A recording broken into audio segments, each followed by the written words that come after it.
No, kasi medyo malungkot dahil ito na yung huling dalaw ni Kuya Bong, no? So anyway, Kuya Bong, syempre the usual, musta si tatay, anong masasabi nyo? Is still in good spirit. Still in good Is spirit. okay. Okay. Ang mga sabi niya dito sa mga taong nagtitipon pa rin sa Duterte Street, Again, we would like to thank each and everyone na nandito and those who supported him. Alam niya, nalulungkot lang siya na hindi talaga siya personally give the message.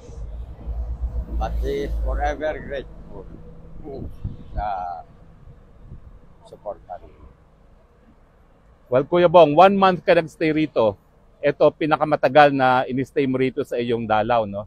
Anong damdamin mo ngayon, no? Na parang talaga namang ang tagal nyo nagsama ni Tatay Digong at anong pakiramdam nyo nung sinabi nyo na uwi ka na muna ngayon? Sabi na, you go back home and take care of things. Siyempre, I have to take my chores there, my business and everything. So, sabi na, appreciated niya. But I told him that tomorrow, somebody will take my place. As to who, hindi ko lang alam. Pero, he said, okay, fine. And mostly we talk. It's all family. From my father to my mother. It's a little bit emotional. So, Ano po ang huling sinabi nyo sa kanya? Kasi hindi nyo masasabi sa amin ng mga sinabi niya sa inyo eh. So anong sinabi nyo sa kanya? hang in there, brother. Well, may tatanong lang po ako, no? Kasi alam nyo naman, balita sa Pilipinas na yung apo ni Tita Cory ay nagsampa ng kaso laban kay Inday Sara Duterte for plunder, no?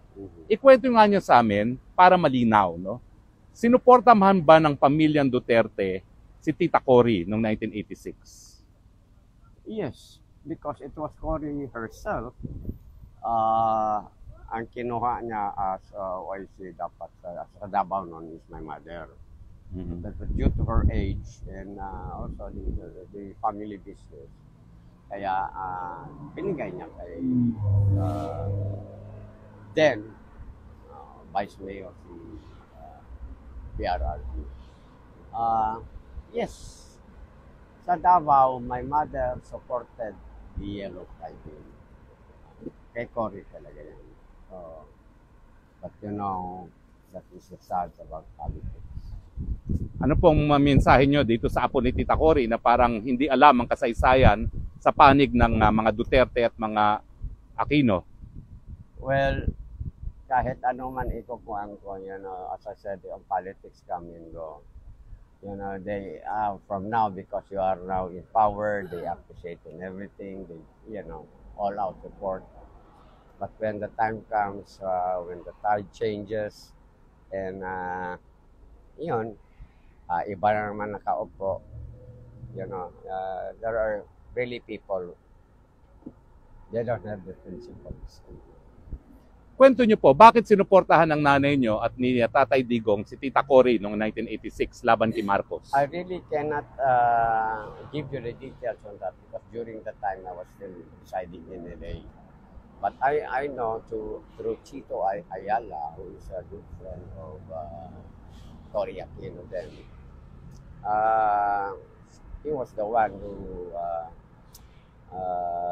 recommended Nanay Suling because our mother was really also a very active, well-known civic leader in Davao. Ano naman ang pakiramdam ninyo bilang Duterte na sumuporta sa mga Aquino na parang mas gusto pa ngayon ng mga apo ni Cory Aquino ang Marcos kesa sa Duterte? Well, as I said, it's politics. So, whoever is in power, some people just have that kind of attitude, the principles, whatever. You cannot It depends. It depends on how the parents bring up or bring up their children. I only have this to say, or probably not now. Ayaw nyo munang sabihin ngayon. Ayaw. But I'll put it this way. Yung mga parents who are now in politics and who are in the most wicked pamaagi, pamaraan, like, corruption and everything. To you, politicians who are corrupt, I just hope that when the day of returning comes back to you, I hope your children will be there to visit you. Mensahe nyo po ngayong uwi na muna kayo sa Pilipinas. Galing po sa inyo, mensahe nyo po. I'm going back home. I feel already lonely leaving him, but I have to face reality. I have things to do back home. And anyway, somebody will take place tomorrow. Sure. Okay, thank you po. We will miss you. Come back again. At sana po ma-inform nyo kami kung sinong darating bukas. Sana naman kung paano ko dito. Yung summer naman. Pero may possibility ba ho na si VP Sara bukas? No. Wala. Wala pa. But somebody Somebody will come. Yeah. Okay. Maraming salamat po ha. Mamimiss namin kayo to Kuya Bong. Yeah. Ha? Oo. Meron pong birthday si Hazel. Hazel! Hazel!